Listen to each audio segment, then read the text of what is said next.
Hi, good morning to you. It's Daybreak at I-Fiber One. Normally at this time, Mary Lynn Foster has the latest in local news, but we were talking, Vicky, earlier this morning about roundabouts Yes, we were. I took 4 of them yesterday in Olympia for sure. in And this is Olympia. some of your first times navigating through these. Yes, I was a little nervous, Public but Works Director for it the city flowed of real Shelton. good. Oh, they're fine. You get used to them. Public Works Director Craig Gregory was listening in, and hopefully we didn't convolute the subject too much. Good morning. Good morning. How How are are you you? doing? Nice to have you here Thanks. for a quick stop in.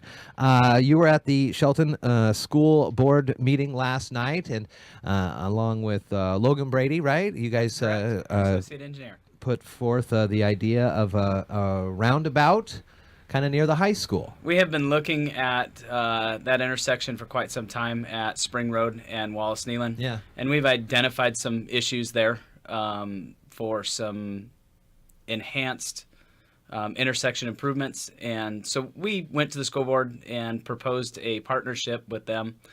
They do have the possibility of some traffic impact fees that they will be paying to the city of Shelton with the addition of some buildings at the high school. So really what we were proposing is we really want any of those funds that they do end up paying going to a project that's in close proximity to the school so that it benefits exactly what they're paying for, the impact to traffic.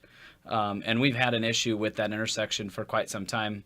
And with the addition of more students, more faculty up there at the high school, we only figure that it's going to get worse in that area. So we've identified a 2-lane roundabout to be a solution to the issue that we've got up there. Anybody that has tried to take a left on Wallace Nealand onto Shelton Springs towards the high school knows how long you can be waiting.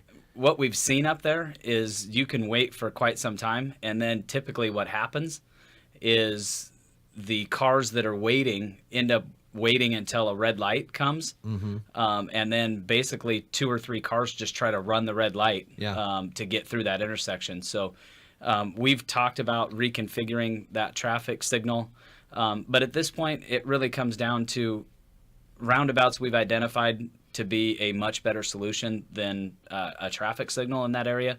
We've got plenty of right-of-way. That intersection's large Huge. enough to It's a fit big one in there. Yeah, and we own the right-of-way on all 4 sides, so to expand that and make that into a full-size roundabout wouldn't be that big of an issue. And it's cost savings also. Typically, a traffic signal costs somewhere between $5,000 and $10,000 a year to maintain.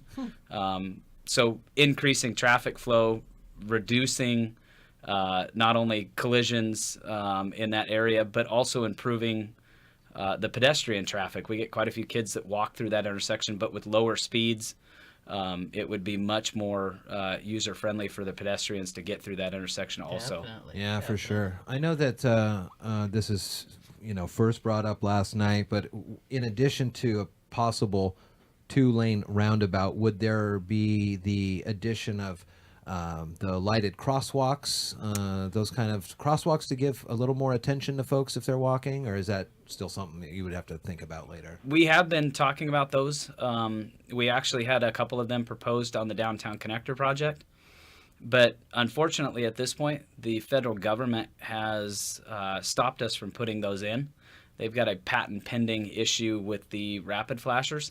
So as they work through that issue, they have told us the ones that are installed and currently being used are fine, but they do not recommend you installing any of those at this point. So we're pumping the brakes on that for right now, and hopefully we can get a solution to that soon so that we can install those on really all of our projects because they seem to work fabulous at those intersections. And these are the ones where there's kind of basically a sensor, and they note when a person is standing there, and the roadway will light up and alert the traffic. Is that not the in-ground? We're talking about the rapid flashers, kind of like the one that's at 6th and Railroad. Okay, yeah. So we've been installing those. The in-ground ones that you see over towards like Yager Park and Olympia, those are very expensive to maintain. So we've tried to stay away from the in-ground sensors. So yeah, we've gone with the more traditional, just push button where they light up. Some streets have several of those. Yeah, people on the in-ground. Yeah. I can see how that would be a tough repair. Yeah, it's very expensive, and getting they're into not those. very friendly to snow plows and other equipment being out I there. bet, So, I bet. yeah, so we try and stay away from those for the most part, and the rapid flashers seem to be working very well for us right now. Well, it is Wednesday, the 21st. You mentioned the Downtown Connector Project. The meeting is again tonight. It is, and we will have some other interesting intersection improvements that we would like to get feedback from the community. So tonight would be the time to come out and tell us what you think of some of these improvements that we're proposing. When you were mentioning the roundabout yesterday at the school board meeting, was there a lot of, did you hear any grumbling? Naysayers. We did see it was really it was really split, wow. especially with what we saw. It was about 50-50, and I think it's the unknown for those people that aren't used to them at this point, and have a little bit of difficulty getting through them. And change is always difficult, but Yeah, really that's we what would. Caleb was saying. Is a lot of people are like, "That's we're not Seattle." Yeah, we're not big Or, time. We're yeah. not a big let's keep city. it old. You know, local. Safety, cost savings. Yes. That's not a big city issue. It's not. It is Last It's time I not checked. exclusively Especially a near big a city hospital. issue. Just, you know, Yeah. everybody is looking for cost saving Yeah. measures, ways to keep the community safer. Certainly. And it does flow easier with the roundabout. I was scared of them at first, but I'm like, I I drive got them this. quite often, and Yeah. there are still times when I am cautious of the cars, especially when we're making the curves together. But But you think of all the cars that are in front of you, they could be at a stop sign in front of you, or a stop light. And with the Downtown Connector Project, that's really the one thing that we ran into at First and Alder with that intersection is the way that it flows right now, it really just doesn't work. Yeah. And we see an awful lot of crashes down there. So we have, I think, come up with a solution for that intersection. So we'll be showing everybody that tonight and And new ideas. what time new tonight? ideas. New ideas. 6 I o'clock like that. tonight down at the Civic Center. All right, sounds good. Well, thanks for stopping in. Thanks for having me.